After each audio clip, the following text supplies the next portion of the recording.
അന്ന് ഈ ഉമ്മത്ത്, നമ്മുടെ ഇസ്ലാമിക സമൂഹം ദീനുൽ ഇസ്ലാം പഠിപ്പിക്കുന്ന തത്വങ്ങളെല്ലാം പാലിച്ചുകൊണ്ട് ദീനുൽ ഇസ്ലാമിന്റെ അധ്യാപനങ്ങൾ മുഴുവൻ ജീവിതത്തിൽ പകർത്തിക്കൊണ്ട് ജീവിക്കുകയാണെങ്കിൽ ഈ ഉമ്മത്തിന് എത്രമാത്രം വലിയ ഉയർച്ചയും പുരോഗതിയും ഉണ്ടാകും എന്ന് പറഞ്ഞുകൊണ്ട് പ്രിയപ്പെട്ടവരെ, ബാഗ്ദാദിലെയും അതുപോലെ തന്നെ സ്പെയിനിലെയുമൊക്കെ ഇസ്ലാമിക ഭരണകൂടങ്ങളുടെ ചരിത്രം അടക്കം പറഞ്ഞുകൊണ്ട് അവസാനം ബഹുമാനപ്പെട്ട ചിത്താരി ഉസ്താദ് അന്ന് 86 പ്രസംഗിക്കുന്നത് എനിക്ക് ഇപ്പോഴും ഓർമ്മ വരികയാണ്. അധികാരമെല്ലാം കയ്യിൽ വന്നപ്പോൾ മുസ്ലിമീങ്ങൾ യൂറോപ്പിലെ തന്നെ ഏറ്റവും വലിയ ശക്തിയായി മാറിയപ്പോൾ പിന്നെ അവർക്കിടയിൽ വലിയ രാഷ്ട്രീയമായ അഭിപ്രായ വ്യത്യാസം ഉടലെടുത്തുകൊണ്ട് ഭരണം പിടിച്ചടക്കാൻ വേണ്ടി പരസ്പരം പോരടിക്കുന്ന ഒരു സാഹചര്യത്തിലേക്ക് സ്പെയിനിലെ മുസ്ലിമീങ്ങൾ എത്തിച്ചേർന്നപ്പോൾ ഉണ്ടായ ഏറ്റവും വലിയ അപകടം അബുൽ വഫാഉൽ ഖുന്ദി എന്ന് പറയുന്ന അന്തോനേഷ്യക്കാരനായ സ്പെയിൻകാരനായ കവിയുടെ റസാഉൽ ഉന്ദുലുസ് എന്ന് പറയുന്ന കവിതയിൽ നിന്ന് ബഹുമാനപ്പെട്ടവര് ഏതാനും വരികൾ ഉന്നയിച്ചുകൊണ്ട് അവിടെ ഉദ്ധരിച്ചുകൊണ്ട് പ്രസംഗിക്കുകയുണ്ടായി. അന്ന് ആദ്യമായി കേട്ട വരികളിൽ 2-3 വരി എനിക്കവർ മനസ്സിൽ തങ്ങി.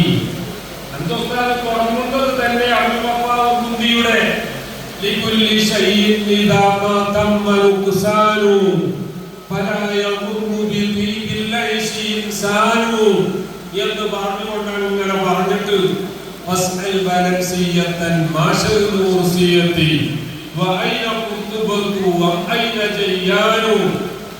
ഈ പ്രസംഗം വല്ലാതെ ആകർഷിച്ചപ്പോൾ പ്രസംഗമൊക്കെ കഴിഞ്ഞ് ബഹുമാനപ്പെട്ട മുഹമ്മദ് അലി മാത്തങ്ങളുടെ വീട്ടിൽ രാത്രി ഭക്ഷണം കഴിക്കാൻ പോയപ്പോ ഞാൻ നല്ല ചെന്ന് ബഹുമാനപ്പെട്ട ഉസ്താദിന്റെ അടുത്ത് അവിടെ താഴെ ഇരുന്നു.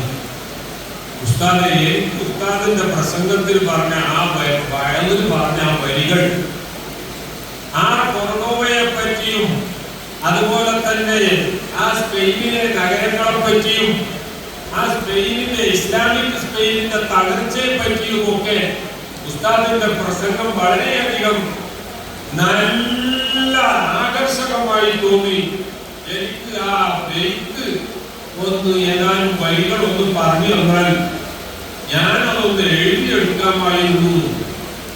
ഉടനെ തന്നെ പ്രിയപ്പെട്ടവരെ, എന്റെ കയ്യിൽ കടലാസുമില്ല, പോക്കറ്റില് പേനയുമില്ല. ബഹുമാനപ്പെട്ട ഉസ്താദ് അവർകൾ ബാഗ് തുറന്ന് ആ ബാഗിൽ നിന്നൊരു കടലാസ് എടുത്ത് എനിക്ക് ആ വരികൾ മുഴുവൻ എഴുതി തന്നു. എന്നിട്ട് എന്നോട് പറഞ്ഞു, സ്പെയിനിന്റെ ചരിത്രം നിങ്ങളെപ്പോലെയുള്ള വിദ്യാർത്ഥികൾ നന്നായി പഠിക്കണം. ഇത് ജനങ്ങൾക്ക് പറഞ്ഞു കൊടുക്കുകയും വേണം.